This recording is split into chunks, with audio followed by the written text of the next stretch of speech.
Ka-OOY lang po namin. Hinatid namin si Oliver doon sa city lang namin siya hinatid kasi gusto niya sana mag-taxi.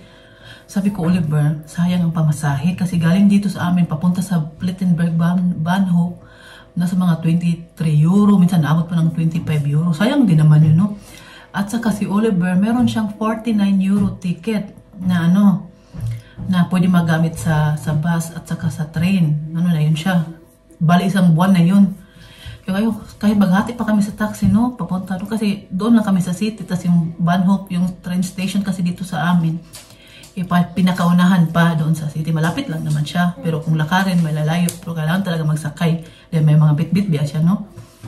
Sabi ko sa kanya na, magdali na lang tayo matapos kasi naglaro pa kami kanina ito. Bago siya umuwi, naglaro kasi kagabi po sana namin yung gawin. Busy man kami sa chika. Tapos pumahala kami gapon sa Christmas market. Sabi ko sa kanya na bukas na lang tayo maglaro.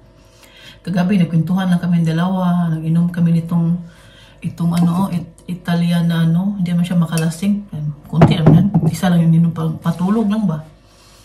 Sabi ko, Elben, yan tayo mag-taxi. Buti na lang, nung pagdating namin sa city, 3 minutes na lang, dadating na yung bus na papunta din sa Plettenberg Bahnhof sa train station. Tapos tinanong ko muna yung driver kung darating ba yung bus doon before mag 4 PM dahil alas 4 darating yung train ni Oliver. Sabi niya, syempre naman, ang lapit-lapit lang naman, hindi na naman daw pupunta pa sa ibang, malapit lang daw, kaya abot pa ng before alas 4 yung, kasi doon mo sa harap ng train station, hihinto yung bus na sakyan ni Oli. Kami nasa city lang, kami hindi namin kailangan pumunta doon, dahil wala naman yung sadya namin nasa city lang. Si Oliver kailangan na umuwi ng Badlas, pedal, hanggang Lunes lang iba yung sabi niya kay Obi, kay Buskuan. Kaya umuwi na po siya, ni-message ko siya kung nakasakay siya. Sabi niya, oo Mama Rose, salamat talaga ng marami. Kaya sabi ko, good side down, sabi ko, salamat dahil sabi ko, thank you Lord dahil nakatipid kami, hindi kami nakapag-taxi kasi pag alanganin talaga sa oras, kailangan talaga mag-taxi ni Oliver. Buti na lang at may oras pa naman at nakaabot kami sa bus na papunta dun sa train station dito. Sabi ko sa kanya, sabi ko, buti naman at nakatipid tayo at nakatipid ka kasi kung nag-taxi kami, hatian ko siya. Ayun po. At ngayon, kauwi lang po namin ng kapatid ko, nag-grocery po kami dahil nag-request po si Martin mamayang gabi ng lutuin ko. At sabi ko sa kanya na magluluto ako, sabi niya, punta ka sa Lidl mag-grocery kasi nama ko yung kapatid ko para hindi naman siya maboring, no? Dahil alam naman po niyo dito sa Germany, mas maganda talaga magpapunta ka ng pamilya dito na summer ba? Kasi summer, matagal hanggang alas 10 maliwanag pa. Pag winter, alas 5, madilim na. Tapos pag winter pa, palagi umuulan, mag-snow. Pero feel ko, pag winter, wala kang masyadong magawa. Kung may bisita ka galing Pilipinas, pero masaya pa rin dahil Pasko naman, di ba? May okasyon naman darating. Pero kung wala lang sana okasyon sa December, no? Parang naburima. Ako mag-alala, baka maburingan sila. Baka gusto pa umuwi, pero hindi naman ganyan kapatid ko kasi nag-enjoy naman siya at saka 21 days lang naman siya dito, no? Yung lalaki kong kapatid. Dahil isang buwan lang yung trabaho niya na binigay na bakasyon sa kanyang manager, kaya kailangan na niya bumalik. Sa January 1, sanayan namin siya ihatid sa Frankfurt, sa pauwi ng Pilipinas after New Year na sana. Okay sana yun kasi gabi pa yung biyahe. Kaya lang, pag sa New Year, sa January 1 pa siya uuwi. Kasi siya lang mag-isa papunta dito, hindi sila magkasabay ni Arkila. Ayaw niya, wala siyang experience. First time po niya nakasakay ng aeroplano, first time niya mag-international flight, kaya barang siya, baka kinakabahan siya. Tapos grabe pa yung mga na-experience niya sa custom dito, sa immigration ba yun? Basta yung interview siya ng police. At sabi ng police sa kanya, saan ka pupunta? Ang sagot niya, dahil sa kinakabahan siya ba, dahil napaka-stricto daw ng police daw, takot siya. Sabi niya, Germany. Ang police, daw yung mata ba, nabigla kasi nasa Germany na biya siya. Dapat sinabi niya yung lugar namin. Tapos, inulit daw ng police, sabi niya, Plettenberg. Ngayon, sabi niya, okay. Binanapan siya ng mga dokumento na may pakita niya ba? So, pinigay niya yung mga ID namin, yung ID ng residence card ko at saka kay Martin. Tapos tinignan dun sa computer. Kasi dito po sa Germany, lahat pong nakatira dito naka-registered po yan. Kaya meron kami mga ID. Kaya madali ka lang talaga mahanap. Kaya binigay niya yun, nakita yung number, tapos pagtingin, you have very strong papers, you can go now, sir. Sabi sa kanya, banat. Kaya tuwa siya, doon siya. Pero nagtakot ako dahil ang tagal kayo niyang lumabas. And last pa, yung pangalawa pang problema, sabi niya, nakalimutan niya yung itsura ng malita niya. Sinuko, sabi niya, nawala na daw yung malita niya kasi hindi nga alam saan kukunin, di ba? Naintindihan ko naman, first time niya, no? Wala ba yung, palagi yan na nagbebehe, trabaho lang yan, bahay. Kung may oras magagala, ano lang din, sa probinsya lang din pupunta, di ba? Kasaba. Kaya, naano ako ba? Natutuwa din ako dahil nandito sila Pasko. Kasama, kahit sila lang dalawa, pero yung mama ko natutuwa din. Sana next time sila na, sana may, kasi yung mama ko hindi naka-register, wala siyang birth certificate, kaya hindi makapunta kasi kailangan bigyan sa NSO, no? Kung magkuha ka ng passport. Kaya na-enjoy po talaga kami dito kanina, nung nandito pa si Oliver. Sobrang enjoy po namin dito. Naglaro po kami, kumain sabay-sabay. Kaya kahapon po, hindi po ako nag-almusal, pero kumain po ako ng pancit canton, corned beef at saka biplog at nagkanin ako. Sabi ng mama ko, parang ang dami kong kanin na kain ngayon. Sabi ko, hindi ako mag-isip ngayon ng marami kong kanin na kain dahil wala akong almusal at ito lang din kakainin ko. Tapos paggabi, kumain ako ulit ng konti. Ngayon na yung kinain ko ngayon. Yung piyaya lang. Kanina ng tanghalian piyaya. Tapos ngayon, piyaya lang din. Kaya medyo nagutom ako. Pero siguro kakain ako maya ng tinapay. Isang tinapay lang yung full corn broth pa yung German bread ba. At nag-grocery kami, i-ano ko muna siya, ilagay yung kapatid ko doon, giniginaw siya ba? Giniginaw siya, nanibago sa lamig. Buti nga na lang, wala pang snow. Sana mag-snow, no? Para ay, nakita naman siyang snow no pagdating nila kasi meron pa man natira, pero kakaiba pa rin talaga yung, yung nahuhulog yung mga snow. Yun talaga yung pinakamaganda, diba? Kaya asikasuhin ko muna tong anak ko dahil magluluto pa ako. Natulog si Martin, paggabi si Martin ngayon. At yung kapatid ko namang babae nandun kay Tobias. At yun nga po, saysaya namin doon. Saysaya namin kanina, dito pa si Oliver ba? Sabi ng kapatid ko lalaki, tahimik na dahil wala na to si Oli. Parang na-miss man niya. Kasi nag-enjoy siya kay Oliver po. Totoo lang, enjoy yan kasama si Oliver. Hindi kayo maboring dahil puro ka lang, palagi ka lang tatawa. Hindi ka maboring. Kaya pag nandito yan siya, pag ganyan sabi niya, Maramiros, magligpit ako. Sabi ko, Oli, huwag ka magligpit. Oli, hayaan mo lang yan dyan. Kasi ayaw ko talaga po yung bisita ko nagliligpit. Gusto ko mag-enjoy lang sila. Hindi naman nila kailangan magligpit. Ayaw ko talaga magligpit sila. Iwan ko basta ayaw ko magligpit yung bisita ko. Bahala ako na magligpit pag uwi nila kahit marami pa yung gagawin ko. Basta wag lang yung bisita ko. Gusto ko na mag-enjoy lang sila. Kain, magkwentuhan, pawaw. Kaya hinayaan lang namin kanina dyan. Oh. At yung mga plato doon, hindi pa namin naayos yung mga basura. Kaya ako na bahala niyan. Kain kaya ko naman yan. Kapatid ko, tutulungan naman ako nun.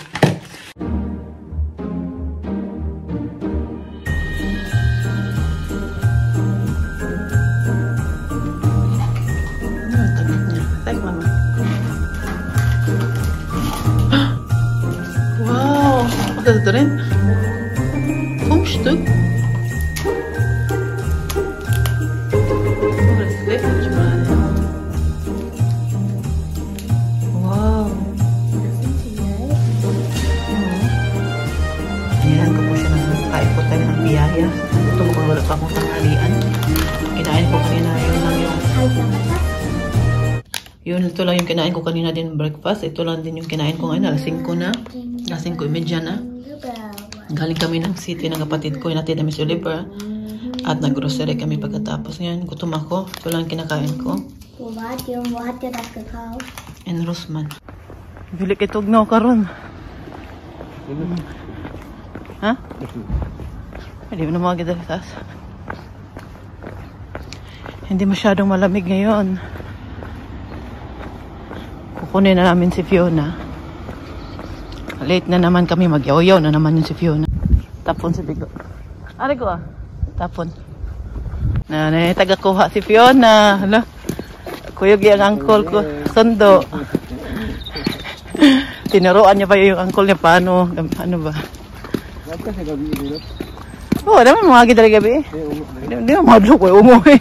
Asa nang tugo mo mga German. Napahod na. May multo ba daw dito? Sabi ko. Na hindi man niya naniwala ng multo mga German. Matawa magayan si Martin pag sabihin ko ba na takot ako sa multo. Dito kami sa city again. Kasama si Fiona. Ang kapatid ko. Kasama din namin. Kumapi na. Ang gross sa Binax ba? Tahimik man. Dito eh. Tahimik. Walang tao-tao. Come here. Sykes to Uncle Bigo. Here, come. Sabi ko sa kanya na pakita niya kay uncle niya dito mga kampiyon na. Papaginit sa life tante Raquel. No, wow. Alago, model ko. Model si Fiona. Wow. Nein, das darf man nicht abmachen, nein. Es geht nicht. Da manchmal hängt was da. Gibt's nicht? First time ng kapatid ko makakita ng totoong Christmas tree. Wala siyang deko. Meron lang siyang ilaw. Ito yan sa simbahan. Naggala kami. Tinintay namin yung bus namin. Papunta doon sa kapatid kong babae dahil magpasama siya sa akin. Yeah, meron siyang bibilhin. Magmodel. Ren, model si Fiona rin ha. Ren. Atita Ren. Ren. Yaya. Ren. Apas ka rin. Narito rin. Apas sa Germany rin. Fiona, model si Fiona. Mingaw kayo. Mingaw kayo din rin. Si Fiona, nag-video call, nag-live siya sa ano. Fiona, paita. Kanang lambok, oh. Basta mag-ulan dito, good. Yung mga lamok ba? Manggawas ang mga lamok. Kaya sirado yun ang bintana. Sa mag-ulan, kaya maraming lamok. Wow, la. Nagmodel la. Nagmodel. Hala. Wow, Fiona. Supa. Nagmodel man siya, eh. Pwede ito bang panglaban sa Miss Universe si Fiona. Hala ka. Nakaw kami. Pusing Fiona. Kunya ay kaabot. Hala. Nakaw kami. Wago. Hala, kayawa Fiona Denise. Hala. Ano? Wow. Fiona Denise. Kayawa ni Fiona. Zupa. Ngayon po, kami, nalito ako sa sasakyan ba, papunta dun sa kapatid ko. Hindi kasi ako palagi nagbiyahe papunta dun magbus ba. Hindi ko alam. Hindi ko din natanong yung driver. Akala ko dadaan sa Plettenberg train station. Hindi pala. Kaya ito kami. Buti na lang napansin ko na. Mommy, it's bloody. Yeah. Buti na lang napansin ko na hindi kami dadaan sa Plettenberg train station ba. Buti na lang bumaba kami. At nagantay na lang sa next na bus. Tas tinanong ko yung lalaki. Dito na lang daw kami bababa at lakarin na lang daw namin. Kasi alam. Wait! Yeah. Kasi sabi niya, lakarin nyo na lang. Dito na lang kayo bababa. Kasi alam ko naman dito na. Kala ko talaga na doon talaga mismo sa Plettenberg train station. Gada, Pringo! Akala ko talaga doon sa Plettenberg train station hinto yung bus. Hindi pala. Sabi nung lalaki, tuwing Sabado lang daw kung dadaan doon ba. Wala kasi masyadong pasahero doon. Oh, ang gabi ang tubig oh. Taas.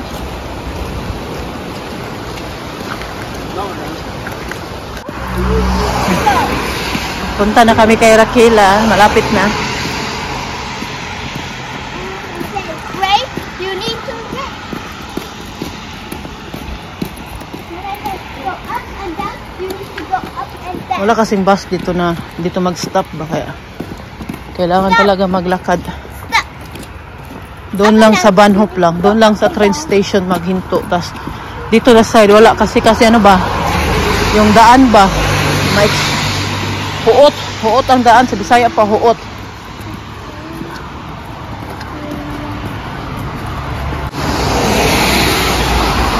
Lapit na kami. Kahit maulan ang panahon, gutom na po ako. Hindi ako nag-almusal. Hindi pa ako nagtanghalian. Pero kumain po ako ng doon. Bumili kasi si Fiona ng biskwit ba. Kaya kumain ako ng ilang peraso. Kaya gutom ko na. Pero makakain din kami dito. Kakain kami ng shawarma yan sa atin. Patikim ko sa kapatid ko yung shawarma na dito. Ayan po, umuulan na. At wala na naman po kaming dalang payong. Nako, basang-basa na naman kami nito. Kanina ang pag-alis namin umaraw pa.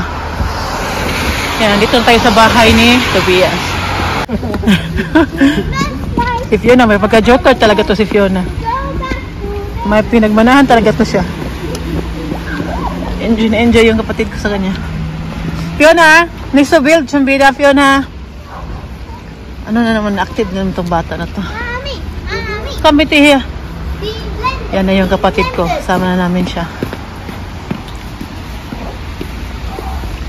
Pinakain ko muna si Fiona. Bago kami uuwi. Fiona, no?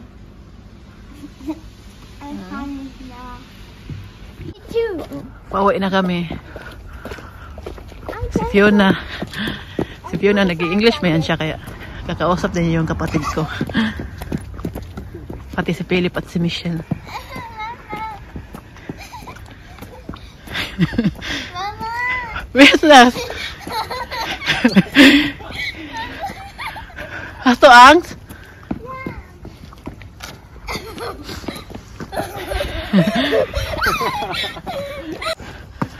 Monster?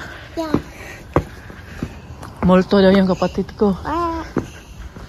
Kaya na. But he's no light. You know.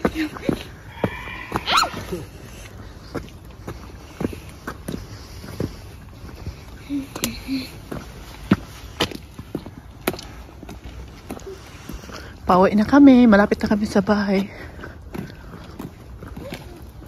Nasa bahay na po kami. Kauuwi lang namin. Galing kami doon sa kapatid ko dahil nga napatulong siya mamili ng mga kakailanganin nila bukas dahil birthday ng kanyang ng boyfriend niya. Kaya sinamahan namin siya doon bumili at naligaw pa kami sa sinakyan namin. Po, dadaan doon sa Plettenberg train station. Hindi pala siya dadaan. Diretso-diretso. Kaya buti na lang napansin ko kundi. Pero yung sinakyan namin, hindi naman siya lalayo. Dito lang din siya sa lugar namin. Pero yun nga lang, babalik lang siya ba? Babalik siya sa city. Parang iikot lang siya. Tapos medyo may layo na din yun kung lalakarin namin. Sabi, tapos maambon. Sabi ko na, hintayin na lang namin ang next na dadaan. Buti na lang at hindi naman matagal. Sandali lang ba? Nadali lang kami nagantay doon. At nilakad na lang namin. Baling tatlong bus stop lang.